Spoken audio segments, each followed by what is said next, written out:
Katie. Thank you for bringing that up, though, because there's a lot of, I think there's some, oh, she's already broadcasting. I think there's some confusion out there because some people, they've been told from the rumor mill that, oh, that's going away, when in reality, it's actually going to be sticking around for a little while. What else did you guys learn about eEdge? How many of you dabbled in it and messed with your profile and things like that? You had that done already? Okay. I gotta pull the PowerPoint up again real quick. So it's easy to send out campaigns. Yep. Absolutely. Katie's actually going to show you guys that stuff today. Actually, I have a couple of those running too already. Say that again? I already have one, at least one campaign running. Perfect. If nothing else, if by the end of Ignite you can have your database in eEdge and all of them on a 33 touch campaign, it's ridiculous. It's ridiculous. Do you know, like if they say if you have a database X number that you should be able to get about 10%. If you take that number, like what's 10% of 300? 30. They say 10% of your database, that's how many deals you should expect to get from your database in a 12-month period if you're advertising to it or marketing to it correctly, effectively, and on a routine basis. It might not mean that 30 people in that database do business with you, but it might mean collectively they've referred you enough business within that database to get you to that 30 mark. So that's why it becomes a numbers game. The larger you build your database and the better you are interacting with it, the more your business is going to grow. What were some other ahas or takeaways? I want to hear the success stories and the not so fun stories from trying to do the daily 10-4. Well, I made myself, because I'm a to-do list kind of person, I made myself a daily must-do list with everything listed where I have to write down names and stuff that Awesome. Yeah, so that'll hopefully keep me, because I like to have my to-do list done, you know. Absolutely. I like to check them off, so hopefully that'll help. How's it going so far? Well, that's what I did. That's what I spent my time doing, getting my to-do list created, and I got my contacts in here and scripts in here and all that other stuff. So just kind of getting organized to get rolling. The problem I'm having with like contacting people, a lot of people don't have home phone numbers anymore. So if you're going through the phone book, you know what I mean? Right. A lot of my contacts don't have. Right. So this is right. So let's talk about that for a minute, because we're going to talk about database, and what better reason to reach out to somebody than to update their contact. Just call them and tell them that's the reason. Hey, it's Christine. Hope all's well. It's been a while. But I don't have their phone number. You don't have any contact info. I have their email, maybe. You have their email. I have some that I don't have email or phone number. Right. I just have their address, so that So a couple ways to approach that. Number one is, are you also connected with these people on Facebook? I'm connected with a lot of people on Facebook. That's cool. If you're connected with them on Facebook, shoot them a message. Just to say, what's your current phone number? What's your current address? It sounds creepy. They just get it and they respond, and they'll send you the updated info. The only other thing I could think of is who on your sheet do you not have that info from that you might know somebody else, like a relative or somebody that you could call and say, hey, I'm trying to get in touch with so-and-so. You know, I misplaced their most recent contact info. Would you mind giving me their number real quick? And kind of go on that route about it. But Facebook is probably the easiest way, the quickest way, because it's basically like a text message nowadays on your phone when somebody sends you a message, and they'll usually reply. I could lie and say, hey, I got on the phone, I lost all my contacts. You could do that. You could do that. Devious. Or I just say, hey, you know, I'm in the process of updating all my contacts. I seem to have misplaced your number. Would you send it my way? Super easy. A lot of times what we do is we overthink it though. We overthink it. We don't want to do it. We say, oh, that's really weird. That's really creepy. I'm telling you, just do it. Because think about it. How many times does that happen to you? It's usually around Christmas, or somebody's having a wedding, and every once in a while you get that message, and you're like, hey, what's your address? Happens to me all the time. I'm like, ooh, what am I getting in the mail? You know what I mean? So just ask them, hey, what's your updated contact info?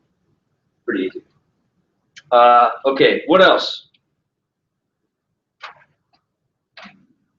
You guys are just trying to wrap your heads around 10 contacts a day.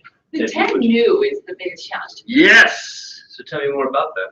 Well, so I I have a messy database and a, you know, ton of contacts. And Right. so it's like, to me, is that 10 new, is that getting them into like making sure I have an email and getting them onto my newsletter list, or like how new do they have to be? How do you categorize? That's like, how new do they have to be? That's a great question. I think when you're initially starting off, my definition of new would be, right now, I might know of them, they're in my database, I have their contact info, but we really don't have a relationship. So new to me is I'm reaching back out and I'm reigniting, no pun intended, I'm reigniting a relationship with that person. And the intent behind that is I'm going to stay in touch with them now continuously moving forward through 33 touch campaigns, through phone calls, through emails, through invitations to events, etc. So that's how I would classify it, until you work your way through your entire database. And then it's completely brand new people that you've never met before. But here's what I don't want you to do, because the easy thing to do is to start categorizing everybody in your database as new just because you're reaching back out to them. That's cool to do that, but what are you not doing at the same time? You're not growing your database, and that's really the goal behind it, is to continue to grow it. Because if I just shared that statistic with you, that you can expect, if marketed properly and if you build relationships properly, that you can expect to get 10% of your database to translate into that number being 10% of that number being deals. Well, then the larger your database is and the stronger your connections with those people, well, then the more deals, right? So that's the idea behind it. So I appreciate you bringing that up. Other things. So I was after the class on Monday. I was in Zumbrota, Okay. and I stopped. I'm looking for a rental for a client, and so I'm saying, going, okay, well, they usually have like bulletin boards on grocery stores. Right. Well, they don't in Zumbrota. Or coffee shop. Yeah. So Where'd you stop at? I stopped at the Ace Hardware, and I stopped at the grocery store. Okay. And then I was trying to find paper. I couldn't find the paper, but I'll go back into that. But what I did was, so then I thought, well, just go up and talk to someone in the store. Sure. So I'm mentally playing this game. You know, having this, you know, it's like, oh my God, what are they going to say? You know, are they going to think you're nuts? And so walk through the store and kind of looking at people. Who seems nice? Who seems like they wouldn't really chew me up, spit me out? So I walk out of the store and I'm just angry, and I hadn't done it. And so I'm really angry with myself. And so I'm having this little conversation in my head. I do that a lot. And someone's like, hey, there is a grocery carryout person over there. It's your last chance to do it. And so I went up and talked to him, and he was so nice. And he said, well, yeah, my sister moved up here from Carolina, and she used somebody. I'll get you that contact. So I gave him my card. There you go. So it wasn't as painful as I had thought it would be. So then that spurred me on to go to the Ace Hardware store. I thought, I know people. Right. And of course, they told me to talk to a real estate agent. So, but at least I stepped out of my comfort zone. Right. So if I just keep doing that, it'll get easier. Very good. And I'm glad you said that you had to step out of your comfort zone, because when you're growing, you tend to be comfortable or uncomfortable? Uncomfortable. Right. So if you're feeling uncomfortable, it's a good sign that you're pushing yourself and you're growing, right? And a lot of the training and education teaches you and promotes the idea of becoming comfortable being uncomfortable, which sounds weird, right? But you begin to experience it if you make the daily 10-4 a part of your business. At some point, you just become comfortable being uncomfortable. You're comfortable having those conversations because you've done it enough times. You've got your scripts. You know how to react to people. You know that it's a numbers game. And Deb's example highlights exactly what All of Ignite is really pushing you guys forward, which is, if I have 10 great conversations a day with people that I don't know, I might not do business with all of them, but if I do that enough times every single day continuously, I'm gonna see results. Even if I'm terrible at it, even if I'm the worst realtor out there, I stumble on my words, I never know what to say. If I talk to enough people, I will do business, right? But if you happen to also be very skilled at what you're doing, you're gonna do So do yourselves a favor and over the next 3.5 weeks, commit to the daily 10-4 and do it every day continuously. It might suck. It might seem like a chore. You might bang your head against the wall saying, I'm not seeing any results, but I'm telling you, you're never going to be able to gauge how successful this program is if you don't actually do what the program is designed and asking you to do, which is make those contacts every day. Okay, that's enough on that. I'll stop. Is there a script for just walking up to somebody and that you don't even know? Is there a script for that? Like,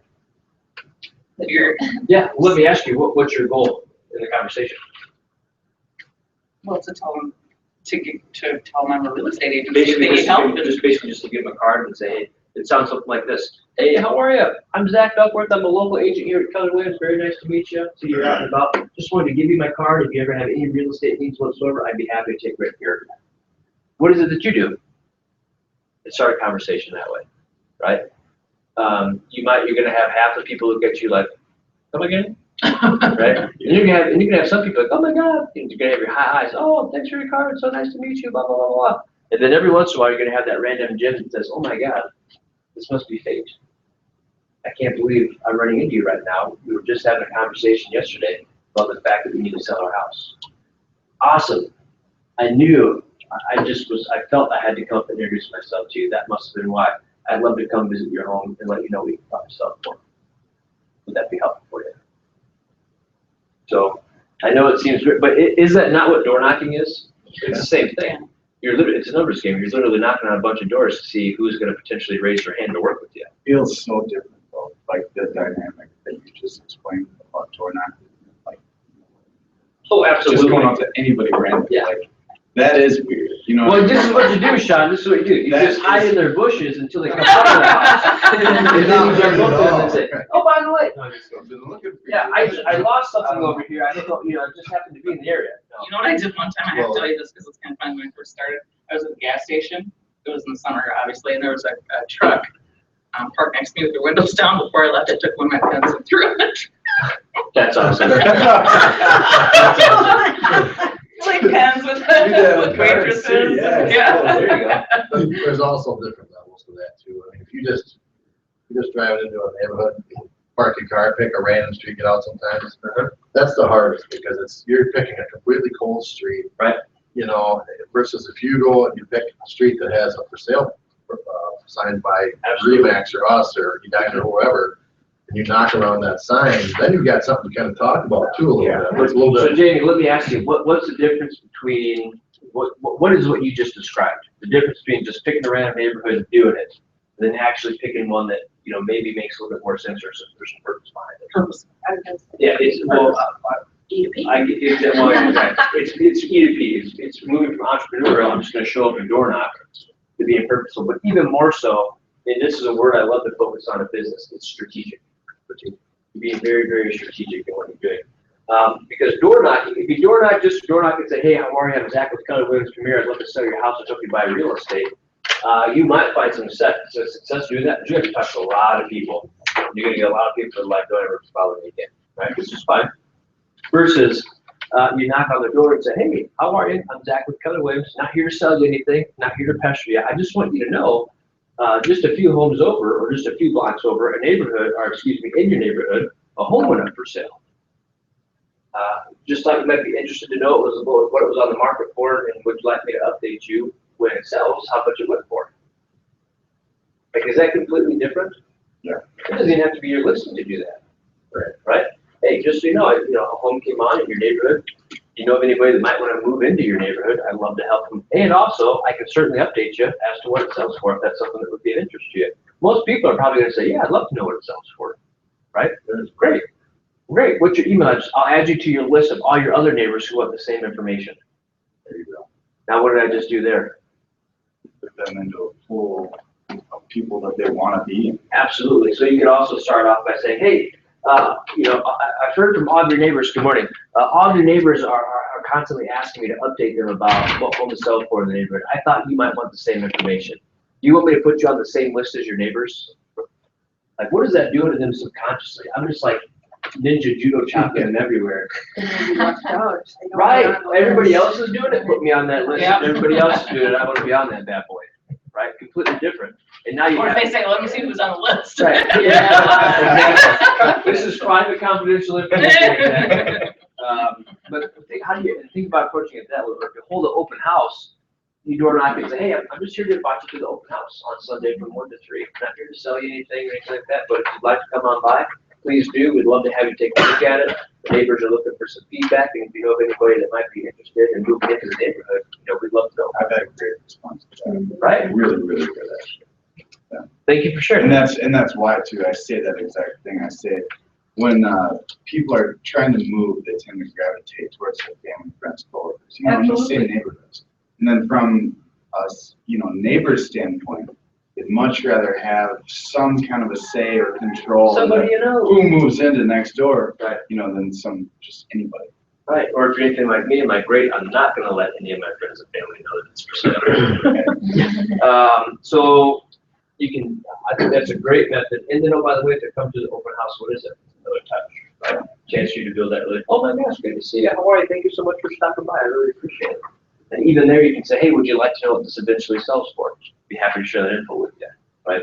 So those are some good ways that you can ratchet that up and get into some good scripts and get into some good conversations. It's all about offering value and about making that approach very non-pressure, in my opinion. I just want to be approachable, throw the offer out there at open houses, and we'll have a session on open houses, so I'll talk more about this later.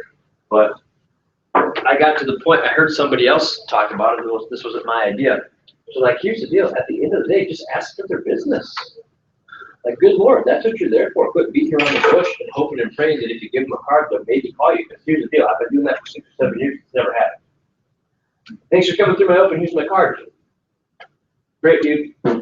Trash can, right? Versus, hey, it was great chatting with you, I really appreciate it. Hopefully I've got their information if I haven't already. And I'll say, here's my card, and oh, by the way, would absolutely love to work with you and be your agent. You want someone that'll take great care of you. I would love to apply for the job. Like, who says that at open houses right now? Nobody. Nobody does, right? Do you? I do, yeah. Good. Yeah. Yeah. If you give them a card and say, hey, here's the deal. I would love to apply for the job. If you're your agent, if you need one, give me a call. I'll take great care of it. Right? But just take that extra step and literally just ask for the business, right? Versus just being very, very nice and saying, here's a card, maybe I'll call you. Minnesota. Very true. Okay, let's talk a little bit about today's session. Build your business. So at about a little bit before 11:30, Katie's going to come in here and she's actually going to show you some back-end stuff on eEdge, the database component, the 33 touch campaign components and stuff like that. Because building your database and building your business, and having an awesome database is great, but that's only step one, right? You can have the most robust database in the world, but then what do you need to do to it? You need to interact with it through marketing, through phone calls, etc. So she'll show you how you can do that with some automated features and systems we already have here at Keller Williams. Today's expectations. Build the most important tool you will ever have as an agent, your database of contact names and information. This will help you lead generate for business. We're going to add new contacts to your database, organize and categorize your contacts, and put your contacts on marketing campaigns. Let's go to page 9. We're talking about lead generation. Sometimes we have to tell ourselves, like, how many of you guys get super excited about just calling people randomly? Kind of, sort of, maybe anything else. Like, can it be tough? Can it be tough? Warm calls are easy. What about cold ones? Sometimes I do, actually. Sometimes you what? I get excited about it. Great, because you're now becoming comfortable being uncomfortable, right? Because if you've done it enough times, you start to get excited about it, or you feel weird not doing it. So something that, one of a positive affirmations they say, that can sometimes help you flip your mindset on this is, I always come from contribution. People will welcome my call. And here's the important aspect about that. You, more than anybody, need to be psyched up about the phone call. Or you, more than anybody, need to be open to the possibility that that phone call is going to be a success, right? Because if you, the one making the phone call, already have a negative mindset about it, if your mindset is I'm bugging people, they don't want to work with me, I'm pestering them, they don't want to take my phone call, well, then how do you think it's going to go? It's going to be a self-fulfilling prophecy, right? I've been there, I've done that. I've had that mindset. I've called people, and even when people were super nice to me, I kept it as short as possible. Because I was telling myself they don't want to be talking to me right now. Right? When in reality, I should not be making assumptions about what they do or don't want to do. Let's just call them, have a conversation, and see where it goes. If you're calling somebody that you kind of already know, do you think they're going to be open to, 3 to 5 minutes of conversation? Absolutely. So engage them in that conversation. So I'm going to work. We're going to work our way through the scripts on pages 10 and 11, and I'm going to read them out loud. I'm going to offer some inflection and show you guys how I would approach them, and then I'll also offer some tweaks. And again, remember what I said on day one. Any scripts in here, these are good scripts or proven scripts. But if you want to take them and tweak them or make them more to you so they seem more genuine and sincere, feel free to do so. I know other folks will tell you not to do that. That's fine. That's cool. I'm a fan of doing that. So, hi, so-and-so. My name is Zach with Keller Williams. Your name was given to me by a close friend of ours, John. He said that I should give you a call. Is now a good time to talk for just a couple of minutes? Excellent. John said that you were thinking about buying a house sometime this spring and asked if I'd please give you a call. He and I both want to make certain that you're in great hands and that you have the very best, so that's why I'm calling. Since everyone likes to know what houses are selling for, I'd like to, okay, so here, it's going to hit the app a lot in these scripts. You can skip that if you want to. I think that's really good. That's the thing that drives you nuts about Yeah. these scripts. I'm like, get the app. If you look at the third paragraph, it talks about the app. I think that's kind of goofy. It seems weird the way they say it. It's up front. It is. Well, these came out when Keller Williams was like really pushing the new app launch that we had. So I would maybe follow up at the end of a conversation and say, hey, if you happen to use your smartphone to look at homes, I'll send you an email or I'll send you a link. It's got a great app. You can choose to use it if you want to or not. That's about all I would say about that, if anything. Right? If they're buying, have you seen anything that you like so far? Awesome. Are you working with another agent? Okay. If you're getting them as a warm lead or a warm referral, you probably know whether or not they have another agent, but you can choose to ask them right here. So in the continue section. Well, the next step is for us to get together. I can answer all your questions and explain how the process works. It'll only take about 20 minutes. Can we meet today or tomorrow will be better for you? So here's my little tweak of that script. It's pretty similar, except I ended differently. Awesome. Well, the next step is for us to get together. I'd love to have a consultation with you at my office. Come on in, maybe 20, 30 minutes. I can answer all of your questions, educate you about the process. Would that be helpful for you? I give them a question they have to say yes to almost. But when they say yes, then I say, great, what works for you? Right? Because I want the yes before I just start throwing out dates at work, because sometimes that's a little forward with people. I haven't met yet. I'd love to talk to you about the process. When can you meet? It's like, whoa, dude. Slow your roll. Let me first agree to meet with you, and then we'll talk about when we want to meet. So here's what I'll offer, consultation, blah, blah, blah, blah, blah. Would that be helpful for you? Yes, outstanding. What are some days and times that work for you to meet? Or hey, I've got time this Thursday at 4, or I've got time Friday at noon. Which one do you prefer? They tell you, great, awesome. What's your email address? I'd love to send you a confirmation email, address, directions to our office, etc. Right, and then you capture the info that way as well. If they say no thanks, I understand, just so you know, I have a wealth of interesting and timely information about the real estate market in your area, and I'd love to send it to you. Can I make sure I have your most current email address? Also, if you do me a favor, if you hear of somebody with a real estate need, would you keep me in mind? Great. And, okay, and it talks about the app stuff. Thanks for your time today. Please let me know if there's anything I can ever do for you. I love this. If you could highlight, could you do me a favor? That one's huge. And I'll tell you how I use that. I will use that in so many different ways. Let's say I'm making my normal sphere calls. I'm talking with somebody. Hey, John, how are you? How's life? How are the kids doing? Awesome. What do you got going on this summer? Very cool. Oh, you're gonna ask about me? That's very nice of you. Business is good. Staying busy. Awesome. Hey, since you brought it up, do you happen to know of anybody that's looking to buy or sell that I can help? What do you think they almost always say? Off the top of my head, no. I mean, honestly, off the top of my head, hey, Zach, I'm always referring you if it comes up, but I'll be honest with you, off the top of my head, I can't be right now. Awesome. Could you do me a huge favor? If and when you come across somebody that could use my help, would you do me a favor and send it my way? I promise to take great care of them. So that's usually, can you do me a huge favor, right? So if anybody tells you no, don't just stop the conversation. No, I don't know anybody. Okay, thanks, bye. Right? No, hey, that's cool. And I'll usually say this, I appreciate you even taking the time to think about it. Could you do me a huge favor? If you do come across somebody that could use my help, would you do me a favor and send it my way? I promise to take great care. Yes, sir. Excuse me. All right. Do you ever use specific, like, if you're someone that's selling a 3-bedroom house, do you ever You do that certainly could. just to help them focus on, okay, oh, someone has a 3-bedroom or in the southeast or anything It's specific? not a bad idea, but I'm gonna err on the side of, anybody Okay. anywhere, I want you to come to me. Yeah. Yeah, it's not a bad idea.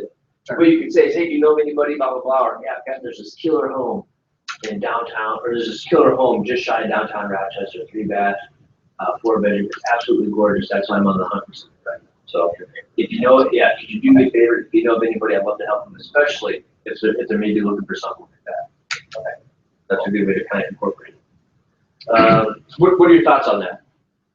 Yes, Jamie. I've always read that it helps to kind of fine tune it, because if you ask somebody, anybody, they're thinking, no. Absolutely. In the world, it's like, if you can focus on more like, I mean, if Family, you talk to anybody at work, Work, family, sure. friends, or anybody in your bowling or volleyball league, have anybody recently been talking about housing or properties or whatever? Absolutely. That they can answer something. So Absolutely. don't just tell them, if you know anybody, let me know, because you usually don't get much out of that. It's very true. Try to get a conversation going. Have you heard anybody talking about houses or property which they're going to sell, buy, whatever?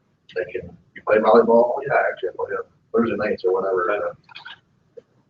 Get Do you need a interactive. spiker? No, just kidding. So one thing you can do, and I've done this on the phone before too, you say, could you do me a favor?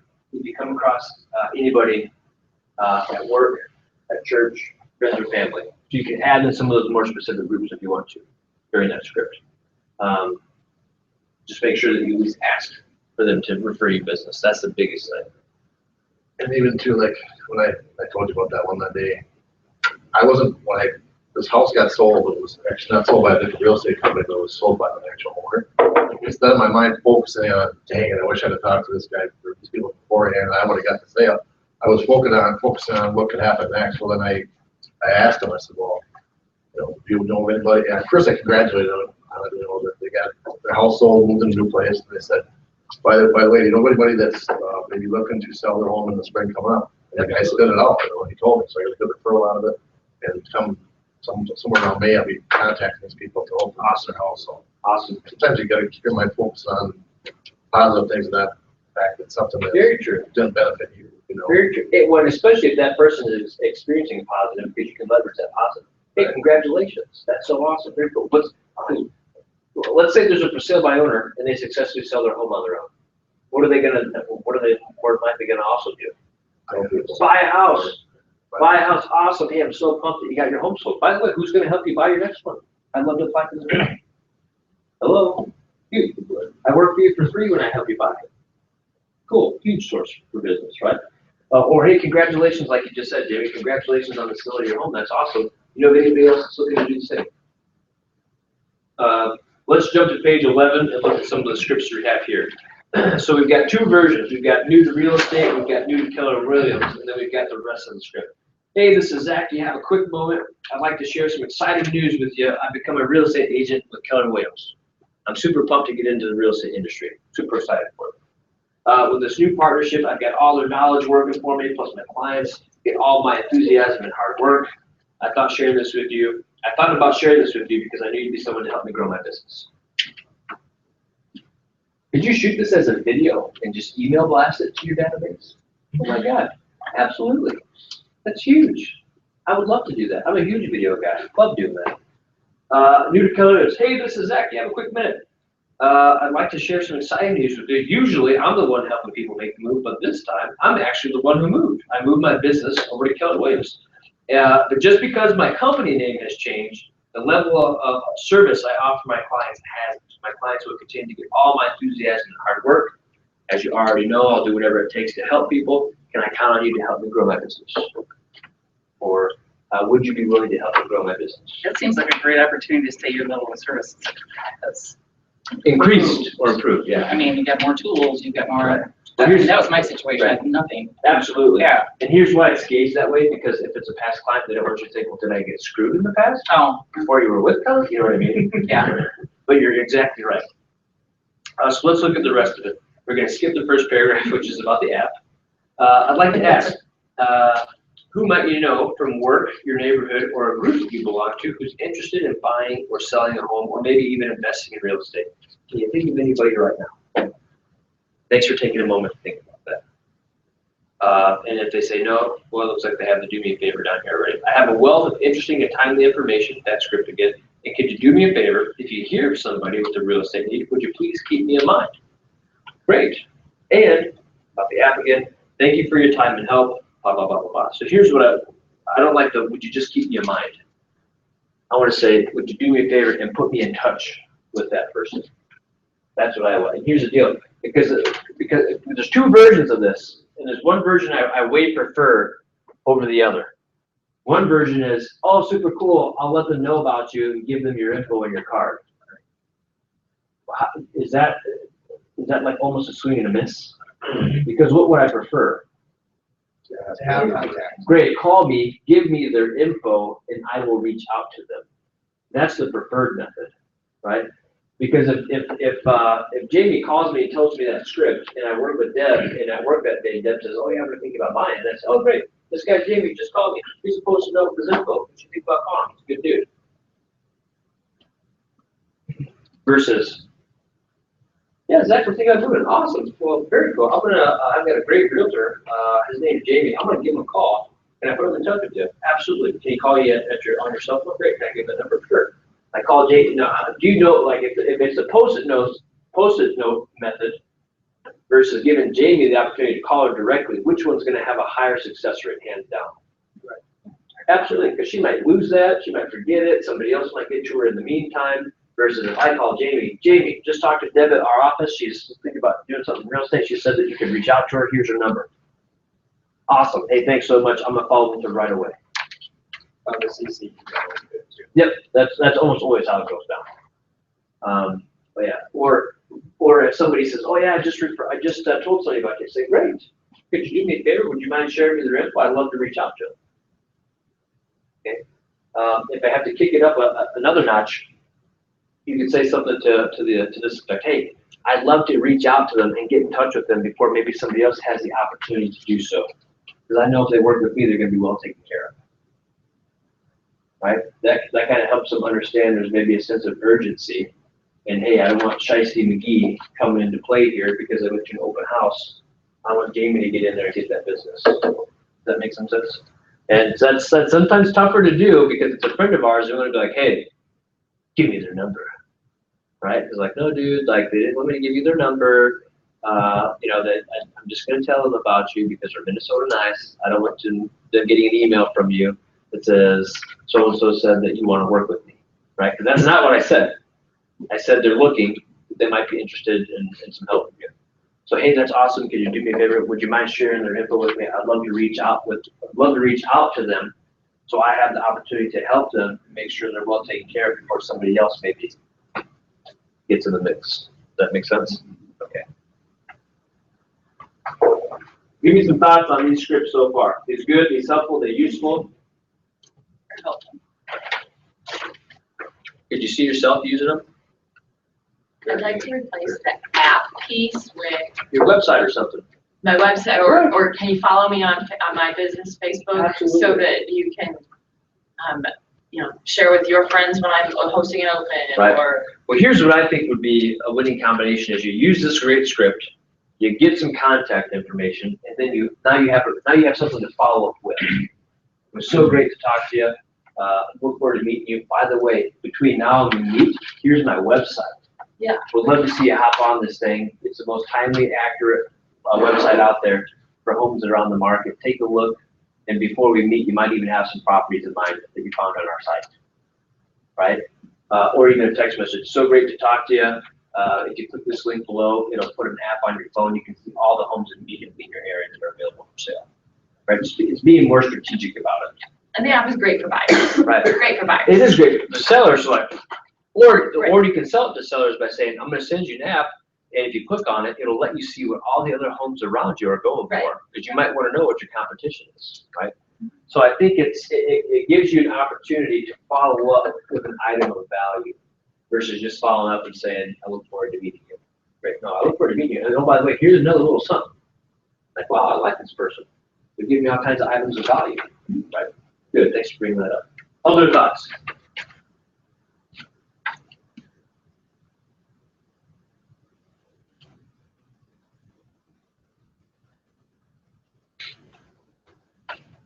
Let's look at page 12. Remind them you're in real estate. So I have been in the position of, I've got a massive database, right? But I'd be lying to you if I said I'm like in 100% awesome relationship with everybody in that database. Because remember the discussion we had about the disc on Monday? Nick Googled it, he found the disc, he took one, so now I know what he is. But do you guys remember what I was? A high I. And what is a high I? What's their personality or what are their characteristics? Is it Just want to help you out. people person? Super outgoing, hey, how are you, that kind of thing. So I know a lot of people. I don't know a lot of them well, right? I know a lot of people, but I don't know them all very, very well. And the idea behind it is I want to build a massive database of people that I know and I also know them well, right? Because then it's easier for me to stay in touch with them and to possibly do business with them or have business referred to me. So I've been in the position before where I'll leverage things like New Year to say, to reach out to people I haven't talked to in years and say, hey, one of my New Year's resolutions this year is to reconnect with people that I value. You're one of those people. I'd love to stay in touch. And I call you, a week or two from now, are you interested in grabbing coffee? So that's a way for me to take all these people in my database that are kind of cold and start, I don't want to use reignite because it's super corny, but start reigniting those relationships, right? That's a huge one, right? So remind them you're in real estate, like this is a huge opportunity for you to reach out to people and re-engage with them. So, hey, hello, this is Zach. Do you have a quick second? Hey, it's been a while. I'd like to apologize, and I love this. I'd like to apologize for not staying in touch. You're owning it right away, and you're kind of taking some of that salesiness right out of it because you're acknowledging the fact that you haven't stayed in touch, right, that you could have. I'd like to apologize for not staying in touch, and you can say, you know how life is, it just gets super busy, and sometimes the people we really value or the friendships that the people we want to stay in touch with sometimes just fall by the wayside. That's why I'm calling. Also, I've been super busy growing my real estate business and working with great clients like you, or just working with great clients. I wanted to share with you that I have a personal goal to help 50 families get into the home of their dreams this year. As you already know, I'll do whatever it takes to help people. Would you mind helping me reach my goal? Or, would you be willing to help me reach my goal by referring me to folks you run into who are interested in buying some real estate? So this is a script I heard, when I first heard it, I thought, well, that's kind of weird that you're telling them a goal and you're asking their help to achieve that goal. I thought that was a little bit strange, right? But the more I look at this one, I think this is one that if you tweak to make sound more natural or sound more like you, is actually a good one. Because also when you say that goal, what does that do to them subconsciously? I'm kind of on the same. Yeah, and what else? Like, it's giving them some context as to the level of business you do, right? Like, oh wow, holy crap, Zach's looking to help 50 families. Zach must do a decent amount of business.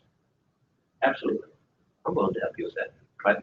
So I think you just throw out that goal, and it gives them some context for, wow, this guy takes real estate pretty seriously. He must do a decent amount of business. And then all you're doing is you're doing what you're already doing anyway, which is asking for a referral, right? We'll use this sometimes in just marketing or direct mails, but we'll reverse it a little bit. We'll say we helped 50 families last year. We helped 50 families in 2016. If we want to help 50 more, or we want to help 75 more in 2017, right? Because what does that do subconsciously? Am I being braggadocious about what I did in 2016? Or am I framing it in a way that still sends the same message of how much business I did, but it's making it about helping people and not about me and being braggadocious about how much business I did, right? Because I could say, hey, we closed 50 transactions last year. We're the best people in town. Send us to people that you know. I won't get rematched. No, just kidding. Just kidding. I couldn't resist. I said, this is being recorded. I take that. Versus, it was such an honor and such a pleasure to help 50 families find the homes of their dreams last year. And we're so excited and so pumped to up our goal and make it 75 this year. Are you willing to help us achieve that goal? It's a completely different story, right? So think about how you can frame it that way in all your advertising. So let's look at the new to the area one. Hello, this is Zach. Do you have a quick second?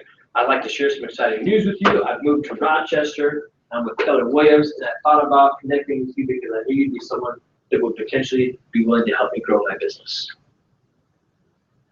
That one's pretty easy. That's a great one for businesses and vendors. You're looking to grow that kind of a network. It doesn't have to be new to the area. It can be new to real estate, or hey, I'm trying something new in my business, which is to build a network of business professionals, right? Because business people respond to that pretty positively. If you say, hey, I'm a business professional looking to network and build relationships with other business professionals and see how we can mutually benefit each other, you'd be like the people that are not going to give you the time of day are the people that are super busy, right? Which is ironic because those are the people you really want to be connected with. But you'll find other people that are on the way to becoming that super busy person, and those are you want to partner with because you're going to help each other's businesses grow.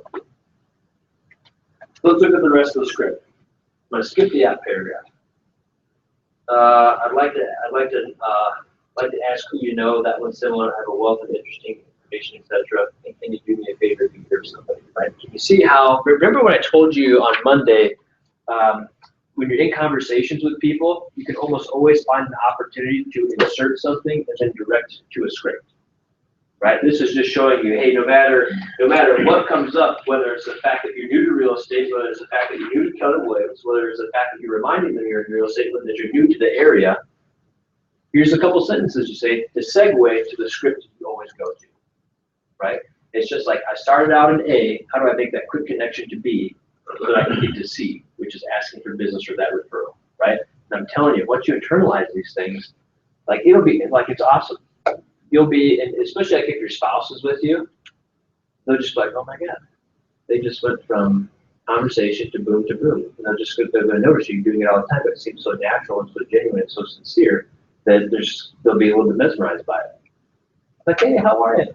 Oh my gosh, it's so good to meet you, blah, blah, blah. What is it you do for a living? Oh, I work at Mayo. Oh, super cool, that's awesome. What do you do? I sell real estate. Really? Really? Do you enjoy that? Oh, it's absolutely a pleasure. I love helping people. By the way, since you asked, if you ever come across anybody that could use some help, here's my card. Would love to help them out. I mean, how easy? How easy? Probably the first one to admit back in the day. I'm going, oh my God, I would never do that. Are you kidding me? How offensive, right? Tell them, it's that easy. All right, let's look at page 13. So handwritten notes. Let's talk about some notes we can write to potential Mets, people that we've met. Hey, thank you for taking the time to chat with me today. It was great to catch up with you and let you know what I've been up to in my business. I'm thrilled to be with Keller Williams, and I'm available to you anytime to be an asset and resource to you, your family, your friends. Please call me whenever a question or need comes up. I'll stay in touch. I appreciate you and wish you all the best. Pretty easy, right? Throw your business card in there. If you want to kick it up a notch, maybe you have like card stock made that already has your info on there, or your logo or your contact info. Makes it that much easier. Looks that much more professional. Let's talk about referrals. Hey, thank you so much for taking the time to chat with me today. It was great getting to know you. I look forward to helping you. Please know that I'm available to you anytime to be an asset and resource to you, your family, your friends. Please call me whenever a question or need comes up.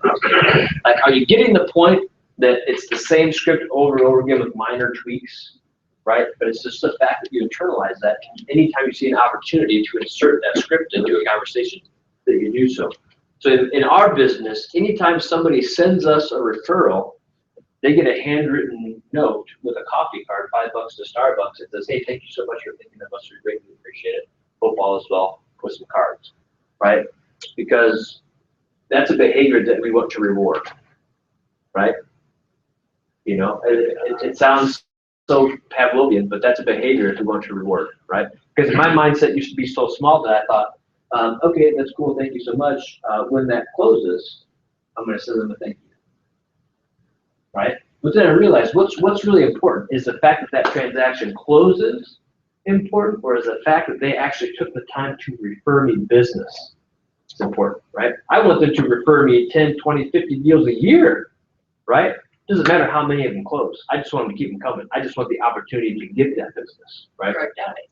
To grow a database. Because they might, if they send me 5 referrals in a year and only 1 closes, that's cool because those other 4 might be closing sometime in the near future, right? So we reward it by a handwritten note. It's a big Team Lucky Duck branded card. Thank you so much for thinking of it. It doesn't say thank you for the referral, right? Because can you give people items of value for referrals? I've been told you can't do that, right? So, but can you thank people for supporting your business? Absolutely. Thank you so much for supporting us. We greatly appreciate it. Blah, blah, blah, blah. And then here's a business card. Or you kick it up a notch and you say, oh, by the way, we've got an event coming up next month on this date and time. We'd absolutely love to see you there. Right? Like just taking it another notch further. I'm always like, in my mind, I'm thinking to myself, if I'm going to have an interaction with somebody, how can I line them up or lay the groundwork for my next interaction with them? You know what I mean? So sometimes I'll call people, especially if it's my first phone call with them, and I'll thank them. I'll say, hey, oh, by the way, is it okay if I stay in touch every so often just to see how things are going and see if there's anything I can help you with? Yes, awesome. What did they just do? It just gave me permission to harass them. Right? But seriously, nobody's going to say, no, don't follow up with me on occasion. Say, absolutely, cool. Now, what do you think I do when I call? Hey, it's Zach over at Keller Williams, just following up like I promised. Reminding them I keep my promises, right? And then I follow up. I'm telling you, man, scripts make you a real estate ninja. Okay, medicine referrals. So the other thing we'll do is once somebody comes in for a consultation, we'll send them a handwritten note in the mail as well. Say, hey, thank you so much for coming in. Look forward to working with you, blah, blah, blah, blah, because nobody does that anymore, or so I'm told. And when they get that in the mail, it just further solidifies them in the decision to work with us. Hey, these people are pretty cool. That's awesome, right? Thoughts, questions, ahas, like any of that stuff? Nothing. Fantastic. Get your head in the game. At the end of day 1 of Ignite, we committed to adding 200 new contact names to your database. Melissa committed to 240. Let's go into the whys and hows of growing a database by putting the topic in perspective. If you use email, who doesn't? You undoubtedly are inundated with notices from companies. We kind of talked about this last time. They're all marketing to you. When you buy groceries with the membership card or shop at Target with their branded credit card, do those companies give you coupons or send you messages about upcoming specials? Yes. Absolutely. That's exactly what they do, right? Because they're just trying to build their database. I think that's a little bit of common sense, so let's skip to page 17. And the big takeaway from that is they're building their databases, so you need to be building yours as well. And then on the very top of page 17, so, excuse me, your database is your business. Your database is your business. Yes, sir. I was going to say, it's your network is your network. Absolutely. Well, some people will call your database your data bank. Right? Corny, cheesy, absolutely. True, absolutely. It's your data bank. Right? I think in real estate, we get so hung up on homes and houses and buildings that we forget what's really important are the relationships with people, the people in our database. That's where, if real estate is a war that's being waged by every agent or company out there, the battles are the relationships with the consumer. Right? If you win enough of those battles, you're going to win the war. Right? So we're out there battling to have great, meaningful relationships with as many people as possible, so that when they turn to somebody for a real estate need, it's us versus somebody else, or versus the internet. Right? I mean, God forbid some of my closest friends search realtor Twin Cities versus, oh my God, I need a realtor in Twin Cities that should just be synonymous with Zach because he calls me and harasses me all the time. Right? I say that facetiously, but that's kind of how it should be. What is a database? A database is a tool that centrally stores customer and prospect contact information, which is regularly updated with new details and events, can be organized and sorted as needed, and continually added to in order to increase your business. Well, great. That sounds like what Ignite is explicitly asking you to do. So when I envision my database in my head, I envision sort of two sets of databases. I envision one which encompasses all the people I know well, past clients, friends, all that fun stuff, right? These are people who I have a great relationship with, who it would be pretty natural to do business with, right?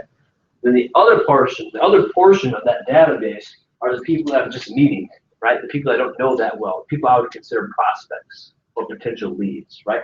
Because let's be very clear, are you going to maybe market to and have conversations that are different with both those segments of people? Absolutely. That's target marketing 101, right? Am I going to put my mom on a 10 by 10 buyer campaign? Now's a great time to buy. You should really think about buying. You know what I mean? No, absolutely not. That would just be weird, right? But could I do that to people or prospects or leads that I don't necessarily know that well? Who the reason we started having a conversation is because it was specifically about real estate, right?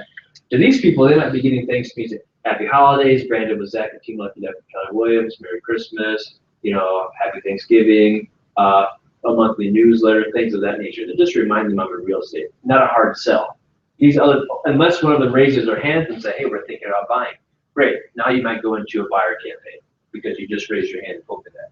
Versus these people over here who are leads or prospects that I'm just meeting because maybe I'm holding open houses and stuff, and now they're going to get more target, pinpointed messaging, real estate related, that hopefully turns them into a client. Yes, sir. Okay, this is a dumb question. I love dumb questions. Are those campaigns already set up? They are. Katie's going to show you those. Yep, cool. Just a few minutes. Here's a dumb one. Yep. Not at all. And that's why, let's talk about EDGE, your database on steroids. Automated system designed to work with the contacts in your database and your Keller Williams websites to help you generate business online and offline with set and grow marketing campaigns. That's what Katie's going to show you. Your database is your most valuable asset, absolutely. Go to page 18. 88% of clients would use their agent again, only 12% do. Why? Because the agent hasn't stayed in touch. A lot of them said, I would love to use my agent again. I don't even know if they're still in the business. Well, whose failure is that? The agents. The agents. Every so often, there'll be somebody I know fairly well that I see a picture on Facebook that closed on a home that I didn't use with. And I used to, of course, if you're a human being, your initial reaction is, ouch. How dare? How dare they? Oh, hell no. Right? How dare they buy or sell a house without it? Are you kidding me? That's nuts. But then you got to ask yourself, when's the last time you talked to them about helping them buy or sell real estate? That's not their failure. That's your failure. They're not fostering that relationship and staying in touch with it. You got to own that, right? And then you got to promise to yourself, never again. Never again. I'm going to run the most robust database marketing campaign and staying in touch campaign, for lack of a better word, to ensure that that doesn't happen again, or to at least minimize the instances of that happening in the future, right? Because it's nobody else's responsibility but yours. It's not their responsibility to remember that you're in real estate when you know from high school 10 years ago, right? It's your responsibility. 40. Sounds like opportunity.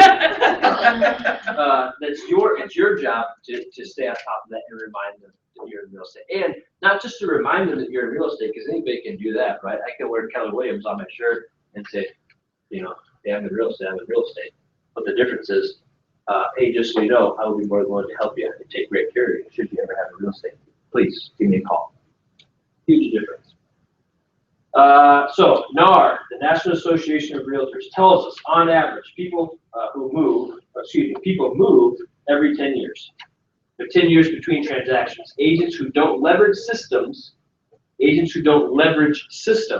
to stay top of mind with their contacts end up experiencing clients who use a different agent. eventually in your career, you're going to hear an agent complain that a friend, a family member, neighbor, past client used another agent. If you were to ask that agent if they had used a system to regularly contact their database to remain top of mind, how do you think they'd answer that question? I don't know. Right? We're friends on Facebook. Right? They should know. No, that's not how it works. So this is where we talk about your database is your business. Okay, so if my database is my business, what things can I leverage to get the most business out of my database? It's systems, hands down it's systems, right? Or you use systems to remind you to stay in touch with and reach out to your database, because it should really be a combination, right? Databases make customer information easy to handle and can help improve service and strengthen relations. And it's trackable. That's a huge thing about database. It's trackable. You can go back and say, when's the last time I had a conversation with this person? Well, if you're keeping track of it in your database, you know. Because I'm famous for calling somebody, and I forgot that 2 weeks ago we talked about something. So they'll reference it, and I'll be like, yeah, absolutely. That sounds right. You know what I mean? So do yourself a favor, if like me, and make some notes for yourself. By knowing your customers better and keeping in touch regularly, you can improve your sales. Absolutely. So that's your goal on page 19 of daily lead generation with your database. First and foremost, you're always prospecting for now business. And what would you categorize as now business? Like under contract in the next 30 days, right? To me, now business is like between now and 3 months, right? Between now and 3 months, they'll hopefully be under contract. Or they're willing to come in and at least sign a buyer rep or sign a listing contract. Leveraging your database keeps you top of mind, which is absolutely crucial. You want to be the first contact that they make because you're top of mind and start having thoughts regarding real estate. So let's go to page 21. Make it happen. Maximize your database. 3 steps: contact, classify, campaign. First and foremost, you got to contact them. Then you got to classify them. Is this an A, B, or C? Is this a near-term piece of business? Is this a long-term piece of business? How am I going to go about that? And then you put them on the appropriate campaign. If somebody tells me, Zach, I'm thinking about buying a house tomorrow, oh my God, we're having a consultation almost immediately, and I'm putting them on like an 8x8 buyer campaign, right? So they're constantly getting communicated about buying a property. Versus somebody says, hey, we're thinking about doing it next year. Cool. I might put you on a less aggressive campaign, right? Or I might ask you what you're looking for and set you up to get weekly alerts of the properties that kind of fit that criteria, just to stay in touch with you. But I don't have to, one of the greatest tools you can leverage are your property alerts. So what do people want? They want to see homes. They want to see homes. So if I'm sending them at least a weekly email of homes they're interested in, that's going to keep me in touch and top of mind, right?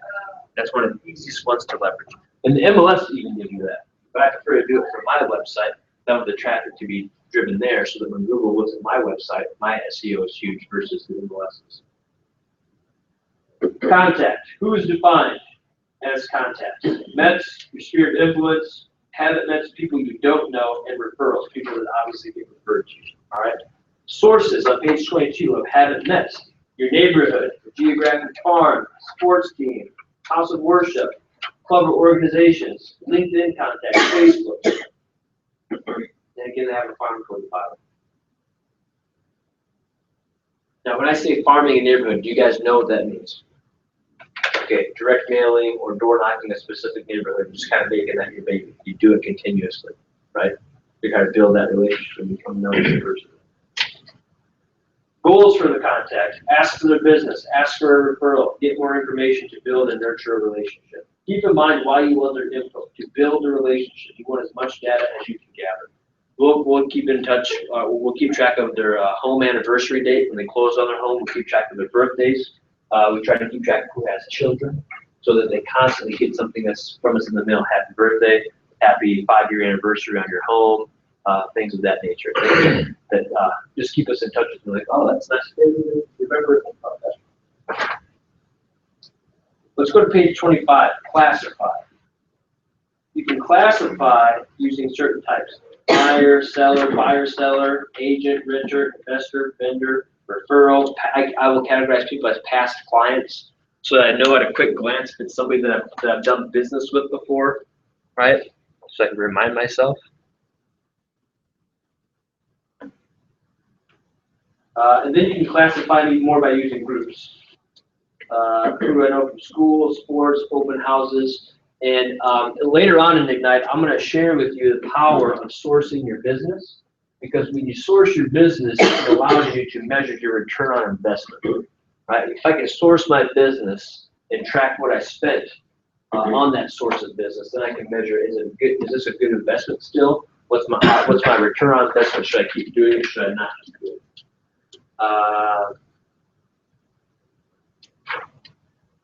Page 26, qualify. The next priority is to assess how ready and motivated the lead is. What are some ways in which you guys think you can do that?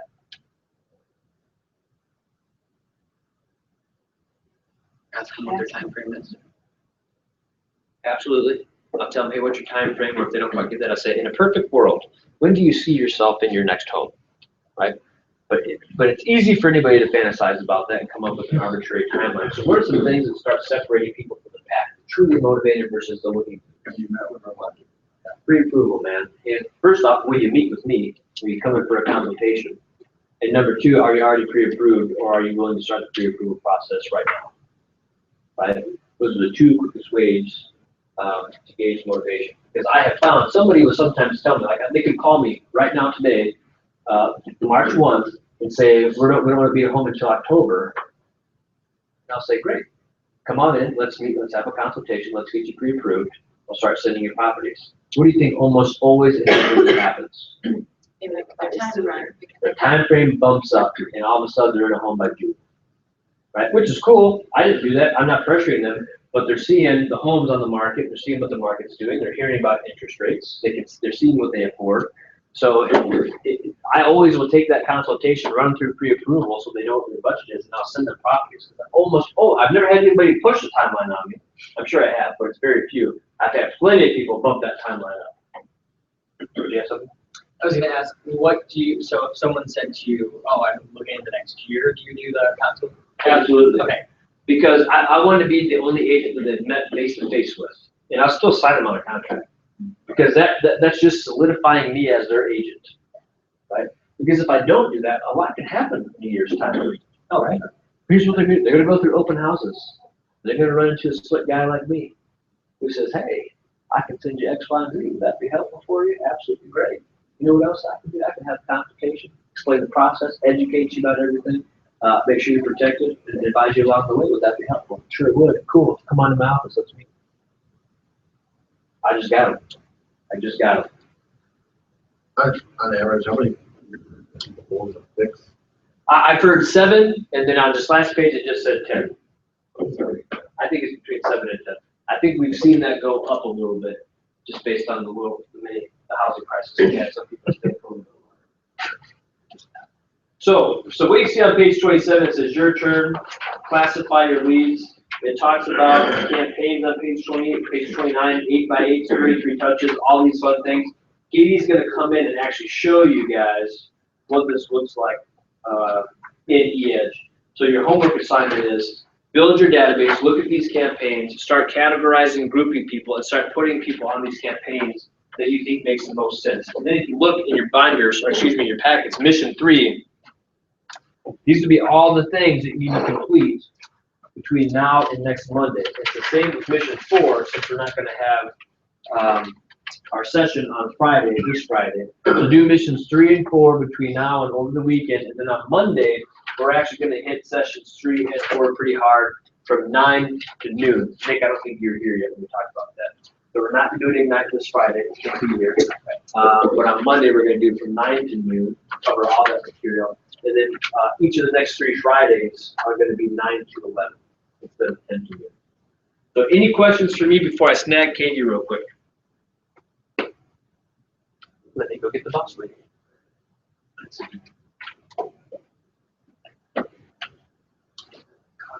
Everybody else take coffee.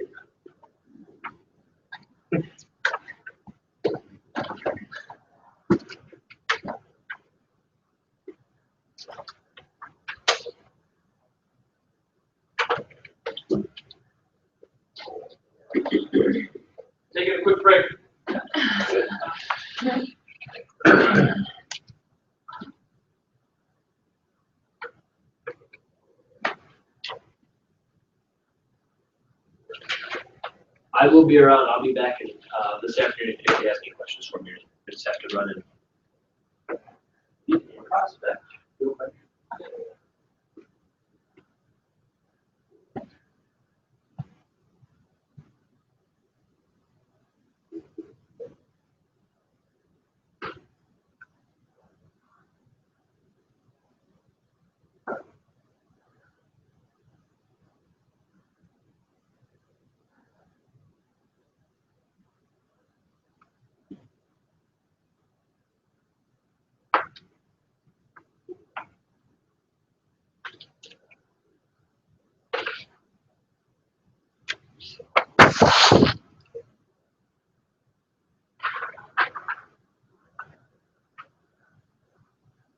If you're watching this somewhere, we're taking a quick break. We'll pick it up soon, shortly.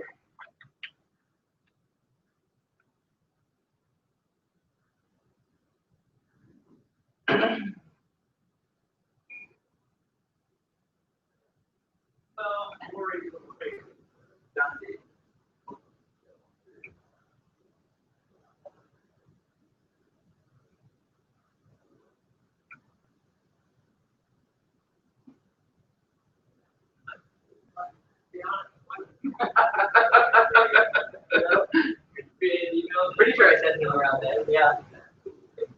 Kid was up, I was up. How old is your kid? You said 11 months. Yeah. Coming up on a year. If you guys want to stop by Cafe Stevens on Friday at 3:30 to 5, open coffee and cake. It's the 1-year survival party of our daughter. Oh. We have survived having a daughter for 1 year. I totally did that for my son's first birthday party. I was like, this is not a first birthday, like, he doesn't care, it's my party. Yeah, so that's what we decided. We invited 250 people. Wow. The Cafe C. So it's everyone I know from Chamber, everyone I know from every networking event I've been to. So, yeah.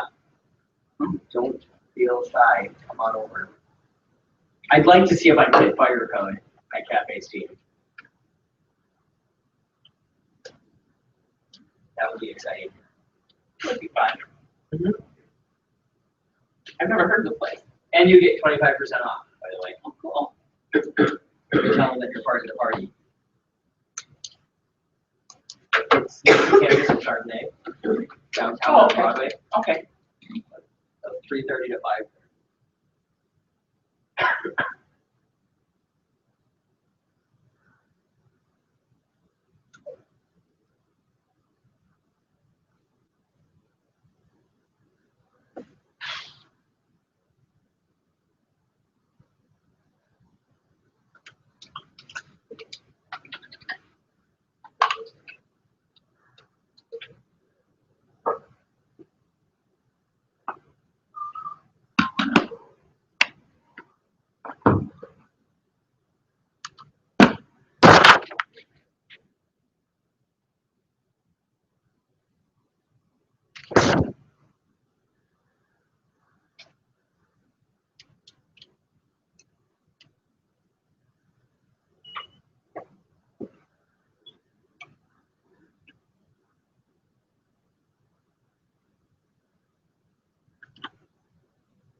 Are you guys all working on your 10 contacts? Did you get to that point yet? 10 people to your database spreadsheet?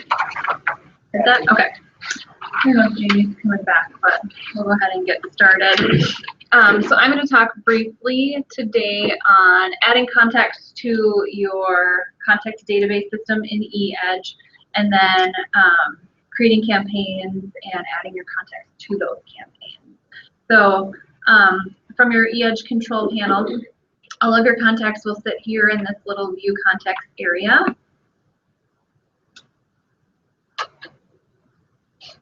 And this might be repeat for some, but I will try to go over kind of the basics of how to get your contacts in there. So you can add a contact manually. You meet somebody in the grocery store, you get their contact information, you want to follow up with them and get them in your database. You can go up here to contacts and add a contact. And then you can type in any information that you've got. And I would recommend putting as much information in there as you possibly can with your contacts. It's just going to help with campaigning to them over time. You can also add notes in here. So let's say you meet somebody and you want to follow up with them in a certain period of time. You might make a note in here of when you talk to them and what you talk to them about. And you can continue to add notes in there. You can send them a welcome email, which just sends them an initial email from your eEdge email system once you've added them into here. For a manual contact like this, all you need is very basic information. So it's really just their name is the minimum information that you need to add a manual contact. Obviously, that's not going to be helpful if you're trying to campaign to them via email or call them back or anything like that if you don't have additional information. So you could actually add their name and their Facebook information if you do it manually. Mm-hmm. Cool. Where, Very cool. I thought that you had to have one of three I things, was gonna kind of a say, phone, That's email, or to address. import, right? That is to import. Yeah, so if Okay. you're importing a group of contacts from a CSV file, you have to have, you're correct, either you have to have the first and last name, and then either a physical address or an email address to do a group of contacts. But otherwise, the manual just requires So it could be the name. first name, last name, and Email email, and that's it? is the minimum to import. Yes, a group of contacts. Yep, and I can show you kind of generally how to do that too. did you say there was a Facebook thing in here? You can put their Facebook information in the notes. Oh, with notes. Mhm. Oh, okay. I don't think there's a Everybody has, specific if area. you have a Facebook, you have a Facebook email. I mean, Oh. like your messaging thing. Right. Yeah, that could go in here, and it does allow you a few different emails. So if you were to get a different over time, you could keep them both in there or edit that. You can also put their birthday information in there if you were going to do a birthday campaign eventually, or also if it's a buyer, their purchase anniversary is helpful too, because then you can go back and send them, congratulations on your 1-year anniversary, a note to kind of stay relevant that way too. So this would be your primary contact entry, doing it manually. You can change their status here as far as time frame. You can change the type, so it can be a buyer, seller. If you really want to get very specific, there's a lot that you can do to really keep a very nice, clean contact database. If you're doing a group of contacts, you'll go up here to contacts and import and export. And you can do it either way. So if you've got all of your contacts in your eEdge system, you are able to export that to something different if you wanted to, a different platform. But for importing here, it's going to ask you the type of file. The easiest way that I have found is to go to this Outlook. go to the basic contact list. And this is gonna give you a template right here. So this is just an Excel file that you can use. That's gonna show you exactly how this system wants to see your spreadsheet laid out. It can be a little bit finicky to import some context into here, but if you use this, and the easiest way is probably to just copy and paste from one file to this one, because they do require that your titles of your columns are exactly as they are in this file. So I would open this and either copy and paste this into the top line of your other file or paste your contact information in here. And again, for a group of contacts, and it will tell you right here your minimum requirements: first name, last name, email address, or first name, last name, and physical mailing address, exactly as it's shown here. There's a good video right here, and then this is written instructions on how to import contacts. So if you ever get stuck there, those are good resources. And then again, you can change your status. So if you've got your CSV file very clean and you want to import everybody into a certain contact type, you can do it that way. Otherwise, you can just leave it as is. You can also import them directly into a group. So, and I'll show you how to create groups. But if you've got, again, your CSV file organized enough to where you can just put them all into one group, you can choose it from here without having to go back and make that extra step.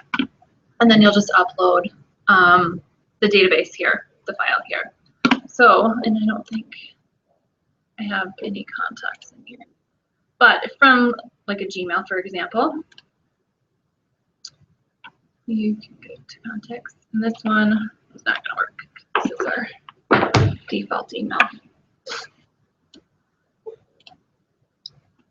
I'll pull up my account and just show you how to export from Gmail.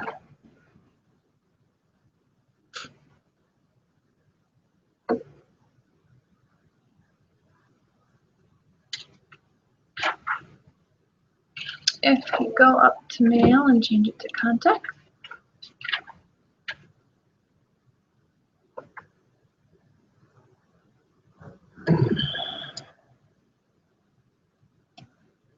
oh, man.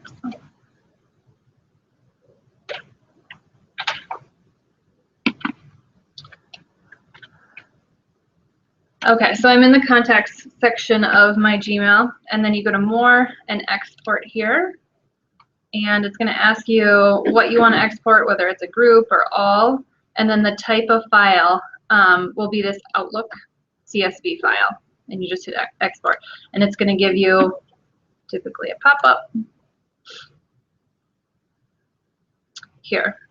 So as you can tell, the way that this looks is not great and not what eEdge wants to see for you to import. So this is where you're going to have to do some cleanup, and now's a great time of year to do that. So if you don't have somebody's email address but you have their phone number, it's a great time to reach out to that person and say, hey, I'm just updating my database management system.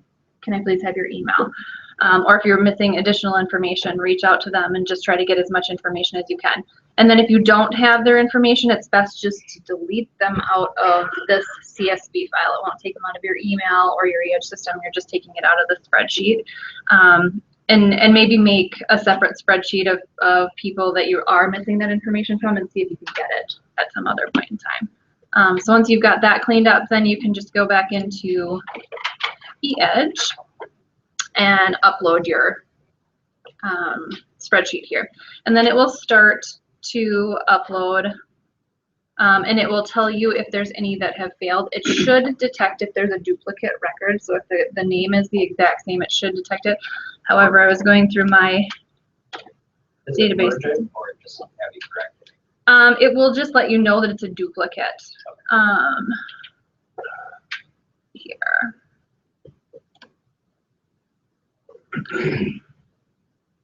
And then you can see, but mine does, I do see that mine did have a couple duplicates in there. So it might be that there's some information that's just slightly different from one to another. But they'll all sit in here in your contact system. You can, if you've got them categorized based on their status, you can narrow down your database system based on their status. And there's also additional search options. So if you are putting in a group, or when their account was created, all kinds of different things. If they're a lead that comes through your website and they've put on your website what their price range is, you could narrow it down that way too. So it might be that they're looking from 100,000 to 200,000 as their price range. So there's lots of ways that you can narrow down to find your contacts here. Does the Pleister webpage fill into this? It does. Okay. Yep, so back here on your main page, they should come in as a lead here, but then we'll also go into your contact system there too. And once you've got your contacts in here, it's a great idea to set your contacts up in groups, because then you can market to them specifically. You're not going to necessarily market to a buyer the same way you would as somebody selling a home, obviously. So you can go to manage groups here, and you can create groups. And I think it allows you to create up to 20 different groups. That seems like a lot, but you might have a group of buyers, you might have a group of sellers, you might have your sphere, you might have somebody set up on a birthday campaign, you might have several different groups that you're marketing to. Another group that you might have would be a group of people that maybe you would consider a not met. And per the MREA book, you're marketing to two different types of people. So you're marketing to the people that you have met and the people that you haven't met. And those that you haven't met might be a group that you've sent out just a mass mailing, you've farmed to a particular neighborhood. And so you're putting those people into here and possibly setting them up on a campaign after you've done a direct mail or something like that. And then your Mets are obviously people that you have contact information for specifically in here. But that can also be broken down further. So again, Mets might be buyers, sellers, your sphere, etc. So it's great to create groups and really market specifically to people if you've got them set up correctly. To create a new group, you can just type the new group name. I'm just going to title it Not Met and save it. And now I've got my groups in here. If there are people in their groups, it will tell you over here. You can delete over here on the side, and then you can also edit your group with the little arrow, so you can change the name of it there. Once you've got your group created, then you'll go back to your contacts. All contacts. And you can start to add them here. So once you click on them, you click Update Contacts, edit the records, and then you can add them to a group here. This is also something you can do if you're manually adding a person in there. You can do it right from that initial page, add them to that group so that you don't have to go back and do it here. But you can do a bunch of them too. You can click a whole bunch of them, or maybe you're going to add, I'll add these to my Not Met group. Oops, groups are over here. So now I've got those 3 people are in my Not Met group. Once you've got your groups set up, then you can go ahead and create campaigns. There's a couple different ways that you can get in there. You can click Create Marketing and then go to your Marketing Center here directly. You can also get to the Marketing Center from the home page by clicking on the plus sign next to My Marketing and Manage and Create Campaigns. So there's several different campaign options that you can utilize. The first one is an 8x8 campaign. So that's going to be 8 touches, and a touch can be anything from a phone call, email, birthday card, anniversary card. Maybe you're going to their house, maybe you're having coffee with them. So any interaction that you're having with this person is considered a touch. An 8x8 is 8 touches in 8 weeks. It's kind of intensive. This would be for somebody that you maybe have just met, but they're maybe not in your sphere. They're not necessarily a client yet, but somebody that you really want to become top of mind for when they're looking for somebody to buy or sell or refer to. So your initial will be an 8x8, and then after that, if they have not become a client, then you're going to want to move them into a 33 touch. And a 33 touch is 33 touches over 12 months. So if you have somebody that you put in an 8x8 campaign and you move them to a 33 touch and they go through the entire process, it would be 41 touches in 14 months. How do you not stay top of mind if they're going through all of that? So The campaigns here, I don't have any set up here, but you can go create new campaign to find the different campaigns. You can break them down by types, so it might be a date, it might be an interval. You can search specifically by titles here. Otherwise, you can just scroll through and see what's available to you. So again, 8x8 would be your initial for somebody that you've maybe just met. A 12 direct is going to be the campaign that you use for your haven't met. So maybe those people that you're farming to in an area. And each campaign will tell you what's included in that campaign. So you can see on this top one here, there's 12 email steps and 1 activity step. And the nice thing is if you click on this show campaign details, it will tell you exactly what the campaign is consisting of. So here are each of the steps of the email, go all the way to the end. And then there's a task here too. This does, if you choose this template, it does allow you to personalize it. So if you don't like a particular step or something included in it, or you want to change the email subject line, you can personalize it as much or as little as you want to. If you're going to do that, definitely save it so that it's something that you can use again in the future. I wouldn't spend a ton of time personalizing the information, because really it's just you want to get the information across of what you're doing, and then a way for them to be able to contact you. So, but if you click on personalize, it will open up the exact email. So here it is. This is what's going to be sent out. Your photo can go in here if you have it entered in the right spot in your e-edge system. It should be compliant down here at the bottom because of some boxes that you've checked in your profile as well.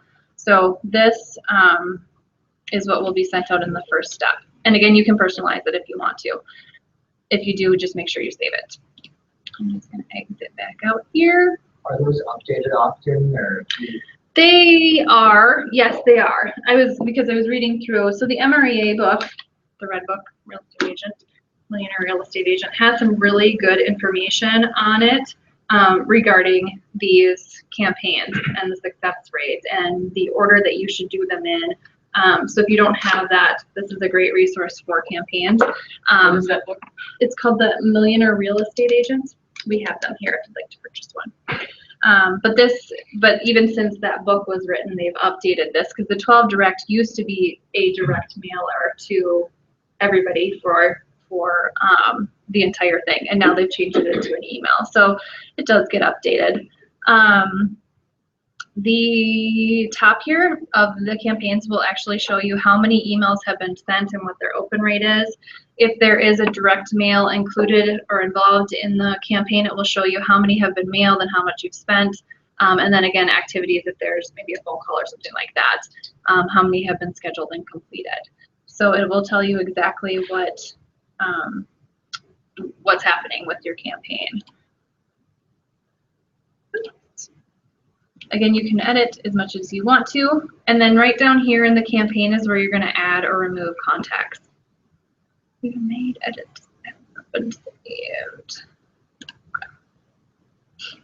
So I can add people here.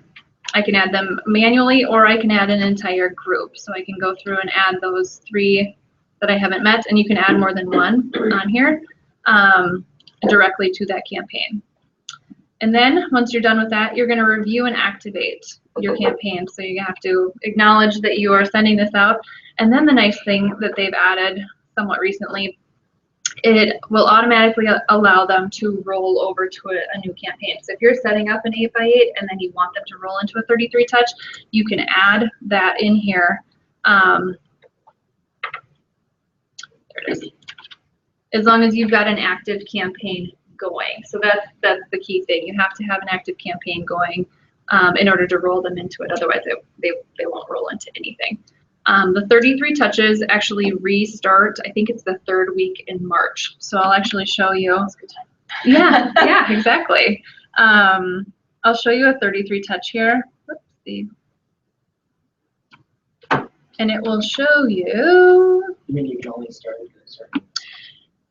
Good question. You can add anybody at any point in time during that year to that campaign. So if you meet them in February in November and you want to add them to that campaign or in February, they'll just jump in wherever the campaign is at in the process.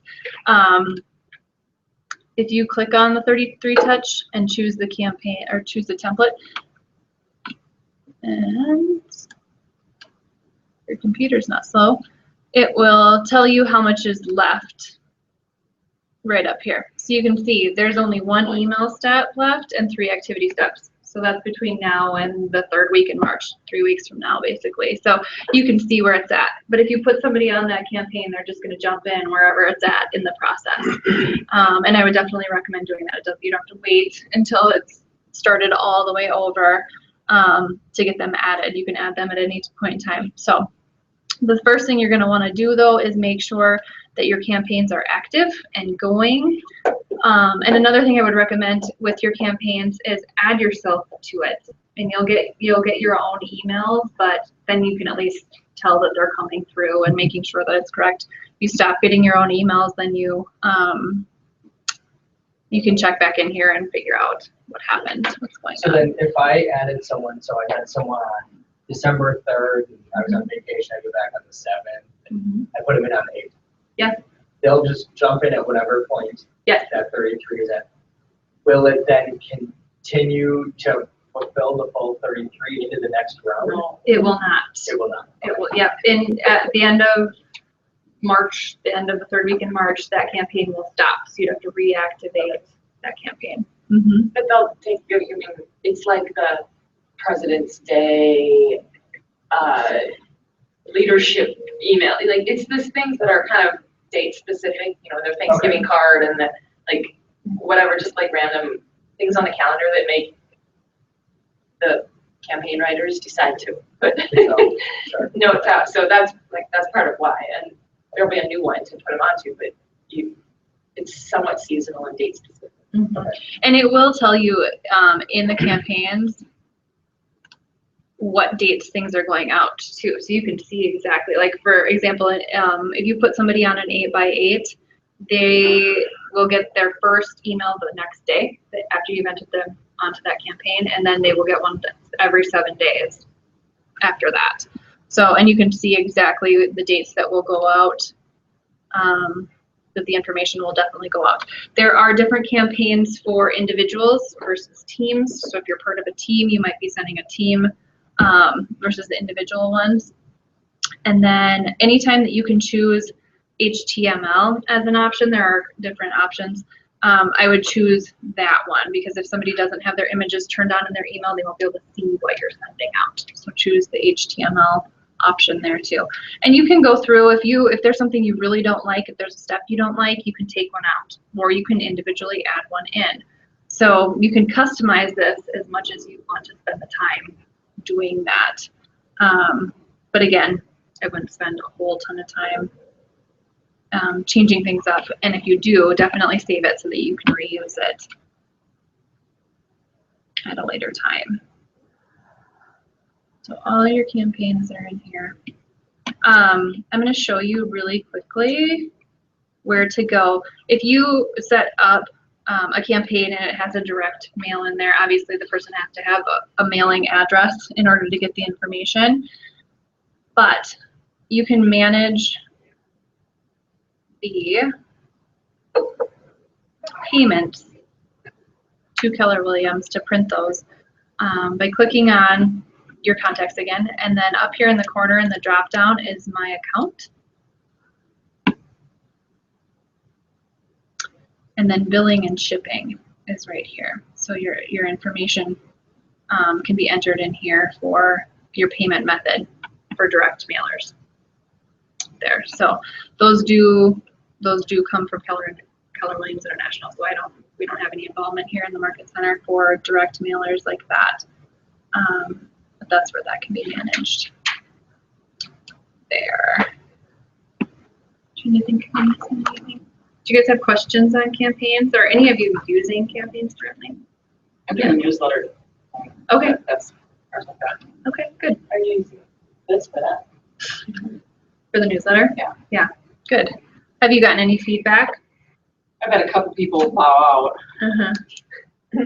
And does it keep track of that? So Mhm. it does Yeah. for you, I mean, so if I go and try to send something again, Mhm. okay, cause I wasn't writing down who they were. Definitely. I did just too many analysis. Mhm. But it'll stick in in their mind that that's what you're doing. And it's, right. I saw something interesting in here on the percentage. This is an older book. They are revamping it a little bit, but it says our research and experience have taught us that for every 50 people you market yourself to 12 times a year, you can reasonably expect to generate one sale. So a 50-to-1 ratio. So in order to consistently hit an annual goal of 50 closed sales, you have to have 2,500 people in your database that you're helping. 2,500 people to hit 50 closed sales per year. Mhm. Yeah, but it's not, I mean, it's very doable to get to that point. We've seen people do it. But is that not nuts? Because your nuts should be a lot higher. Right, I agree. And again, it's gonna depend on your conversion ratio and things like that, but, I just thought that was an interesting number.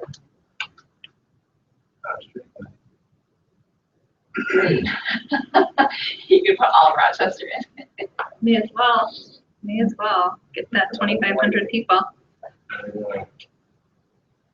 Yeah, and again, if you are interested in the area of the MRA book, let me know and I can point that out, but, it's just got interesting statistics on how many people you really do need to have in order to get to your goal. Have you heard when the second version is coming out? I haven't. They did reference it at Emory Minute. So I would assume in 2017. I haven't read the published date for that yet. So it'll be interesting to see how things have changed. The year that this book came out, because it's been a while since this came out. So, yeah. Any questions on entering contacts or starting campaigns? No? Okie doke. If you get stuck, like I said, importing the contacts can kind of be a little bit of a finicky process. It's just very particular on how it wants that information pulled in. So if you get stuck, just let us know. But this is a great time of year to really be cleaning up that system, grouping out your contacts so that you can market to them correctly, and really helping to kind of dive into the spring market with a strong database.